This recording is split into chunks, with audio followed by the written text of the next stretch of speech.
থাকতে হবে তো। ছোট্ট একটা হাদিস শোনাই। একজন সাহাবী আল্লাহ রাসূল সাল্লাল্লাহু আলাইহি ওয়াসাল্লামকে জিজ্ঞাসা করলেন, ইয়া রাসূলুল্লাহ, কিয়ামত কবে হবে? কিয়ামত কবে হবে বলেন তো। এটা কি প্রশ্ন করার বিষয়? অবান্তর প্রশ্ন না? অবান্তর প্রশ্ন না? এই বিষয়ে আগেই নবীজি বলে দিয়েছেন যে কিয়ামত কবে হবে আল্লাহ ছাড়া কেউ জানে না। সাহাবী সাদা মনে জিজ্ঞাসা করতেন, নবীজি একটু রাগ হইছেন। পরক্ষণে আবার বললেন, এই শোনো, তুমি যে কিয়ামত সম্পর্কে জিজ্ঞাসা করো, কিয়ামতের কি প্রস্তুতি নিছো? সাহাবী বললেন, ইয়া রাসূলুল্লাহ, গরীব মানুষ, দান করার সামর্থ্য নাই। দুর্বল মানুষ, বেশি রোজা ইবাদত বন্দেগীর সামর্থ্য নাই। সম্বল খালি একটাই, সেটা হইল এই ছোট্ট অন্তরটা দিয়া আমি আল্লাহ ও তার রাসূলকে ভালোবাসি। আল্লাহু আকবার বলেন। নবীজি বললেন, শোনো, তাই যদি হয়, আল মারউ মা'a মান আহাব্বা, ব্যক্তির হাসর তার সাথেই হবে যে তাকে ভালোবাসে। আমি যদি মুমিন মুসলমানকে ভালোবাসতে পারি, আমি তার মতো না হলেও হাসরের মাঠে তার সাথে থাকার সুযোগ পাইব। এই জন্য একে অন্যকে ভালোবাসতে হবে। রাজি আছি তো সবাই? কয় নম্বর গেল? 3 নম্বর। বাকিগুলি খালি নম্বর বলে দেই। যুবক ভাই, এইদিকে এই পাকুন্দিয়াতে 19 তারিখে একটা প্রোগ্রাম আছে। বাকি আলোচনা প্রয়োজনে তখন করি, রাত হয়ে গেছে, মুরব্বীদের কষ্ট হচ্ছে। 12:30 বেজে গেছে। না না না, আর না, আর না, বাকিটুকু আরেকদিন হবে। এরপরে যেটা 4 নম্বরে বলছিলাম, আল্লাহর ঘর মসজিদের সাথে যদি অন্তর ঝুলন্ত থাকে, মসজিদের সাথে যদি সম্পর্ক থাকে। 5 নম্বরে নীরবে, যেখানে কেউ দেখে নাই, যেখানে কেউ দেখে নাই ওই জায়গায় যদি আল্লাহর ভয়ে কাঁদে। 6 নম্বরে এবার ইম্পর্টেন্ট, গুরুত্বপূর্ণ, সমসাময়িক, যেটা কোন সুন্দরী মহিলা তার দিকে আহ্বান করেছে, সুন্দরী রমণী তার দিকে আহ্বান করেছে, যথেষ্ট সুযোগ থাকার পরেও যুবক বলেছে, ইন্নী আখাফুল্লাহ আযজা ওয়া জাল, আমি আল্লাহকে ভয় করি। এই যুবক আরশে আজিমের ছায়ার নিচে আশ্রয় পাবে।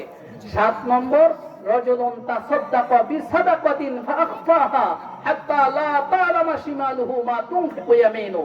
আল্লাহর পয়গম্বর মুহাম্মদুর রাসূলুল্লাহ সাল্লাল্লাহু আলাইহি ওয়াসাল্লাম বলেছেন, 7 নম্বরে, যে ব্যক্তি এত গোপনে আল্লাহর সন্তুষ্টির জন্য দান করে, ডান হাতে কি দান করেছে বাম হাত টের পায় না, এই ব্যক্তি আরশে আজিমের ছায়ার নিচে আশ্রয় পাবে। কয় শ্রেণীর মানুষ? 7 শ্রেণীর মানুষ। 1 নম্বর একটু মুখস্থ করেন, যেন আমরা এই 7 গুণে গুণান্বিত হতে পারি। ন্যায় বিচারক বাদশা। 2 নম্বরে, যুবক যৌবনকাল আল্লাহর রাস্তায় অতিবাহিত করেছে। 3 নম্বরে, আল্লাহর জন্য যারা একে অন্যকে ভালোবেসেছে। 4 নম্বরে, যার অন্তর মসজিদের সাথে ঝুলন্ত ছিল।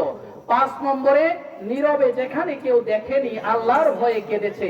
6 নম্বরে, সুন্দরী রমণী নিজের দিকে আহ্বান করেছে, আর যুবক আল্লাহর ভয়ে বলেছে, আমি আল্লাহকে ভয় করি।